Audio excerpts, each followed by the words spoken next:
Спрашивают у меня, кто такой гагауз, не поймем. А я им отвечаю, говорю, гагауз это тот же болгарин, но только с высшим образованием. Высшим образованием, да. Смеется. Ну а как же вам еще объяснить? Да.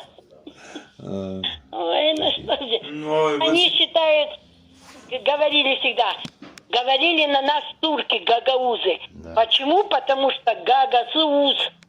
Мы не подчинились им. Держали нос прямо. Вот это переводится. Гагаузы. Нос прямой. Но не поддались мы. Это веру не приняли мы. Язык-то остался у нас. по неволе язык, потому что Турецкий, жили там, да. А вера у нас православная. Вот. Мы не подчинились, веру не изменили свою. Вот они нас называли гагаузы. Потому мы гагаузы. А сейчас вот... По ходу Подожди, дела Оля. мы болгары.